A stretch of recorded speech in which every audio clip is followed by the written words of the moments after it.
सामान्य अध्ययन MCQs Hindi part 8 पहला प्रश्न।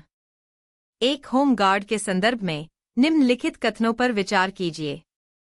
एक होम गार्ड को होम गार्ड अधिनियम और केंद्र सरकार के नियमों के अधीन समुत्थापित किया जाता है। 2 होम गार्ड की भूमिका आंतरिक सुरक्षा बनाए रखने में पुलिस को सहायक बल के रूप में सेवा देने की है। 3 अंतर्राष्ट्रीय सीमा तटीय क्षेत्रों में घुसपैठ रोकने के लिए कुछ राज्यों में सीमा विंग होम गार्ड बटालियन समुत्थापित की गई हैं। उपर्युक्त में से कितने कथन सही हैं? ए. केवल 1, बी. केवल 2, सी. सभी 3, डी. कोई भी नहीं। इस प्रश्न का उत्तर है बी। अगला प्रश्न। 2 भारत के संदर्भ में निम्नलिखित युग्मों पर विचार कीजिए। कृत्य, यह कृत्य जिस अधिनियम के अधीन आता है। 1 अनधिकृत रूप से पुलिस या सेना की वर्दी को पहनना, शासकीय गुप्त बात अधिनियम 1923, भारतीय साक्ष्य अधिनियम 1872। 2 किसी पुलिस अधिकारी या सैनिक अधिकारी के ड्यूटी में तैनात होने के दौरान जानबूझकर उन्हें गुमराह करना या अन्यथा उनके साथ हस्तक्षेप करना, आयुध संशोधन अधिनियम 2019। 3 बंदूक तोप से अनुष्ठानपरक गोली गोला दागना जिससे अन्य लोगों की वैयक्तिक सुरक्षा के लिए जोखिम हो सकता हो।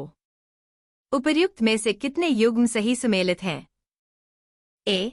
केवल 1, बी. केवल 2, सी. सभी 3, डी. कोई भी नहीं।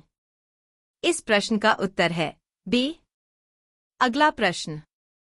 3 निम्नलिखित युग्मों पर विचार कीजिए। प्रायः समाचारों में उल्लिखित होने वाले क्षेत्र, समाचारों में होने का कारण। 1 उत्तरी किवू और इटुरी, आर्मीनिया और अज़रबैजान के बीच युद्ध। 2 नागोर्नो काराबाख, मोजाम्बिक में उपप्लव। 3 खेरसौन और जपोरिजिया, इज़राइल और लेबनान के बीच विवाद। उपर्युक्त में से कितने युग्म सही सुमेलित हैं? ए. केवल 1, बी. केवल 2, सी. सभी 3, ए. कोई भी नहीं।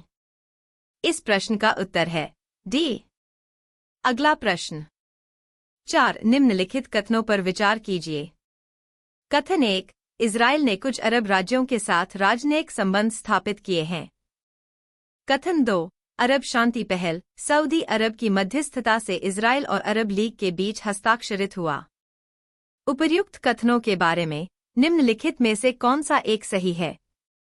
ए. कथन 1 और कथन 2 दोनों सही हैं तथा कथन 2 कथन 1 की सही व्याख्या है।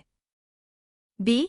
कथन 1 और कथन 2 दोनों सही है तथा कथन 2 कथन 1 की सही व्याख्या नहीं है। सी. कथन 1 सही है किंतु कथन 2 गलत है। डी. कथन 1 गलत है किंतु कथन 2 सही है। इस प्रश्न का उत्तर है सी। अगला प्रश्न। 5 खेल पुरस्कारों के संदर्भ में निम्नलिखित युग्मों पर विचार कीजिए। 1 मेजर ध्यानचंद खेल रत्न पुरस्कार, किसी खिलाड़ी द्वारा पिछले 4 वर्षों की अवधि के दौरान सबसे शानदार और उत्कृष्ट प्रदर्शन के लिए। 2 अर्जुन पुरस्कार, किसी खिलाड़ी द्वारा जीवन काल की उपलब्धियों के लिए। 3 द्रोणाचार्य पुरस्कार, उन प्रतिष्ठित प्रशिक्षकों को सम्मानित करने के लिए जिन्होंने सफलतापूर्वक खिलाड़ियों या टीमों को प्रशिक्षित किया है। 4 राष्ट्रीय खेल प्रोत्साहन पुरस्कार, खिलाड़ियों द्वारा रिटायर होने के बाद भी किए गए योगदान की सराहना करने के लिए।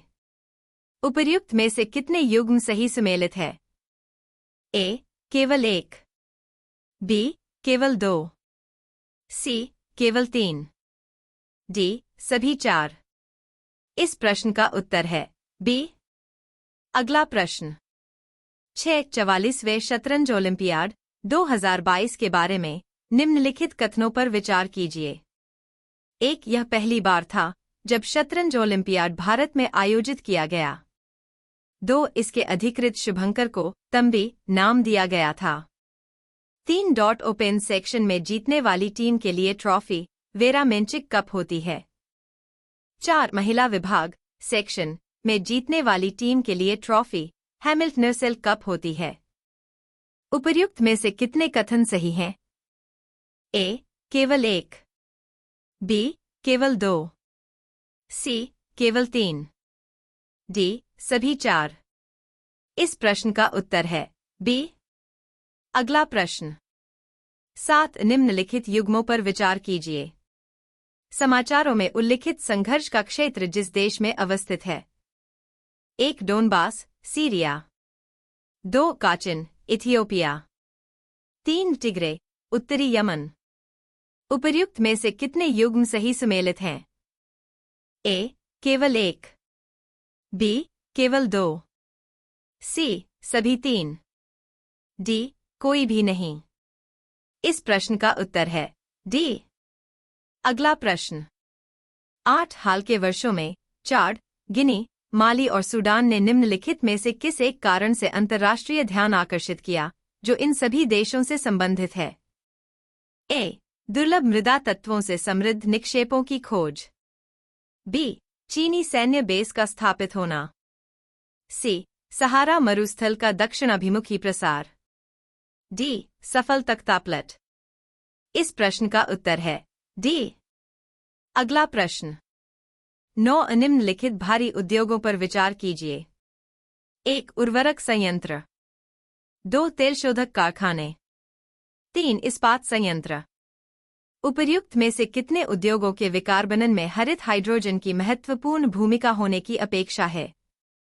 ए केवल 1, बी केवल 2, सी सभी 3, डी कोई भी नहीं।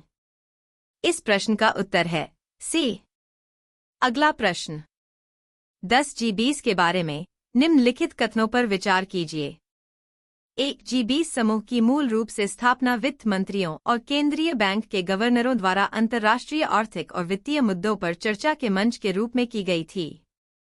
2 डिजिटल सार्वजनिक बुनियादी ढांचा भारत की G20 प्राथमिकताओं में से एक है। उपर्युक्त कथनों में से कौन सा से सही है? ए केवल 1, बी केवल 2, सी 1 और 2 दोनों, डी न तो 1 और नहीं 2। इस प्रश्न का उत्तर है सी।